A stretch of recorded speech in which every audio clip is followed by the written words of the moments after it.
नमस्कार बच्चों, मेरा नाम पवन किशोर है। Teacher UPS Dharalta, zone Batote, union territory Jammu and Kashmir.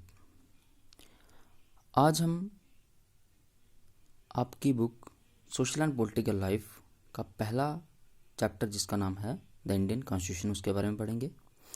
इस चैप्टर की हम शुरुआत एक फुटबॉल से करेंगे। फुटबॉल एक ऐसी गेम जिसके बारे में आपने शायद सुना हो या खेला भी हो। जैसे ये नाम ही बता रहा है कि ये गेम जो है वो प्लेयर अपने पाँव के द्वारा इस गेम को खेलते हैं। फुटबॉल के रूल के मुताबिक अगर बॉल किसी प्लेयर के बाजू यानी उसकी आर्म को टच हो जाए तो वो फॉल माना जाएगा, सिर्फ गोलकीपर को छोड़ के।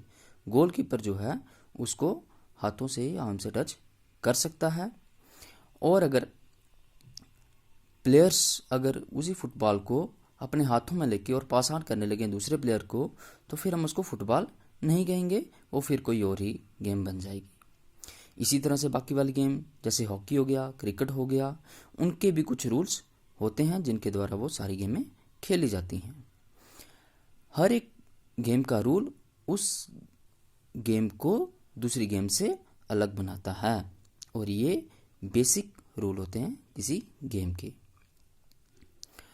इन्हीं गेम्स की तरह सोसाइटी के भी कुछ रूल्स होते हैं, जिससे एक सोसाइटी दूसरी सोसाइटी से अलग होती है। बड़ी बड़ी सोसाइटी उसमें अलग अलग कम्युनिटीज़ रहती हैं, लोग इकट्ठे रहते हैं, और जो रूल्स बनाए जाते हैं वो सबकी सर्वसम्मति से बनाए जाते हैं। मॉडर्न कंट्रीज़ में सर्वसम्मति से बनाए हुए रूल्स जो हैं वो रिटन फॉर्म है, यानी लिखे हुए, और रिटन डॉक्यूमेंट जिनमें ये सब रूल पाए जाते हैं उनको हम कहते हैं कॉन्स्टिट्यूशन। हमने इंडियन कॉन्स्टिट्यूशन को 6th क्लास की बुक और 7th क्लास की बुक में पढ़ा। वहाँ पे देखा, आप कभी इसको देख के कभी हैरान हुए कि हमें कॉन्स्टिट्यूशन की ज़रूरत क्यों पड़ी? और आप शायद ये भी जानने के लिए उत्सुक हों कि इसको किसने लिखा, कैसे लिखा गया। इस चैप्टर में हम इन बातों पे पढ़ेंगे, आगे इन बातों पे गौर करेंगे। Why does country need a constitution? Countries जो देश हैं उनको कॉन्स्टिट्यूशन की ज़रूरत क्यों पड़ी?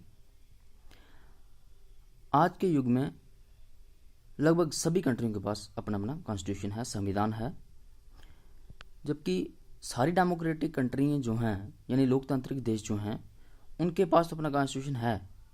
लेकिन ये ज़रूरी नहीं है कि जितनी भी कंट्रियों के पास कॉन्स्टिट्यूशन है वो सारी की सारी डेमोक्रेटिक हों।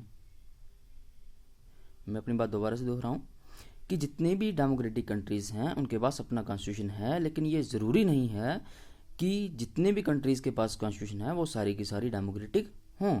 वो दूसरी भी हो सकती है, जैसे मोनार्की वगैरह उसमें भी हो सकती हैं। कॉन्स्टिट्यूशन के बहुत से उद्देश्य हैं। पहला ये आ गया कि ये आइडियल्स सेट करता है। आइडियल्स के बेस पे बनाया जाता है कॉन्स्टिट्यूशन, कि जो कंट्री में रहने वाले नागरिक हैं, किसी देश के जो नागरिक हैं, वो जिस तरह से अपने देश को चाहते हैं कि हमारा देश ऐसा होना चाहिए, उस बेस पे एक देश का संविधान बनाया जाता है। अगर हम दूसरे शब्दों में कहें तो कॉन्स्टिट्यूशन हमें ये बताता है कि उसका बुनियादी नेचर, एक सोसाइटी का बुनियादी नेचर कैसा है। कंट्री जो है वो अलग अलग कम्युनिटीज़ के लोग वहाँ पे रहते हैं उस कंट्री में, और ये ज़रूरी नहीं है कि वो जितने भी मुद्दे हैं उन सब पे वो सहमत हों। तो कॉन्स्टिट्यूशन जो है वो मदद करता है। उसने कॉन्स्टिट्यूशन में कुछ रूल्स हैं, हमारे सिद्धांत हैं, जिसकी वजह से ये सारे पर्सन जो कंट्रीज़ के हैं वो उस पर एग्री होते हैं, और वो वैसी कंट्री चाहते हैं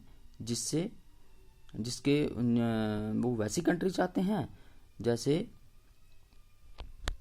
वो लोग ऐसी कंट्री बनाना चाहते हैं जैसी कंट्री वो चाहते हैं।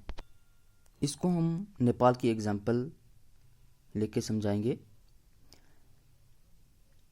आप जानते हो कि नेपाल एक ऐसा देश है जो हमारे हिंदुस्तान के नॉर्थ वाली साइड है, और थोड़ी देर पहले तक नेपाल में मोनार्की थी। मोनार्की का मतलब हो गया वहाँ पे राजतंत्र था, राजा लोग जो थे वो राज्य करते थे। जो पहला कॉन्स्टिट्यूशन था, इससे पहले वाला कॉन्स्टिट्यूशन था नेपाल में, वो 1990 में अडॉप्ट किया गया, और उसकी जो फाइनल अथॉरिटी थी मतलब जो फाइनल निर्णय लेते थे वो वहाँ का राजा लेता था।